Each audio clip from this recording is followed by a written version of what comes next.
നമ്മളിവിടെ വന്നിട്ട് KSRTC നമ്മുടെ ആന്ധ്രാപ്രദേശിലെ തിരുമലയ്ക്ക് മാത്രം ഓടുന്ന ബസ്സാണ്. അത് കഴിഞ്ഞ് നമ്മളിവിടെ നെക്സ്റ്റ് നമ്മളിവിടെ നിർത്തിയിട്ട് അത് കഴിഞ്ഞ് നമ്മൾ നേരെ സുദർശൻ ചൗധരി എന്ന് പറഞ്ഞിട്ട് പിന്നെ അവിടെയാണ് നമ്മൾ ക്യൂ നിന്നത് കേട്ടോ. അപ്പോൾ റൂം കിട്ടാൻ വേണ്ടിയിട്ട് നമ്മൾ അവിടെയാണ്. അപ്പോൾ നമ്മൾ റൂം ബുക്ക് ചെയ്യാൻ വേണ്ടി കുറച്ച് നേരം നമ്മൾ നേരത്തെ തന്നെ വന്നതുകൊണ്ട് നമുക്ക് വേഗം കിട്ടി. അപ്പോൾ നമ്മുടെ റൂം നമ്പർ എത്രയാണ്?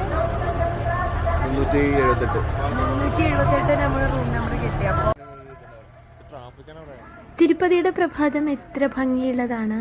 നമുക്കിനി ഇവരെ തല മുട്ടയടിക്കണം കേട്ടോ. അതും കൂടി പ്രാർത്ഥിച്ചിട്ടാണ് ഇത്തവണ നമ്മൾ വന്നിട്ടുള്ളത്. അതൊക്കെ കഴിയുമ്പോഴേക്കും നമ്മുടെ റൂം വന്നു എന്നുള്ള മെസ്സേജ് വരും. അപ്പോൾ കാഴ്ചകളൊക്കെ കണ്ട് നമുക്ക്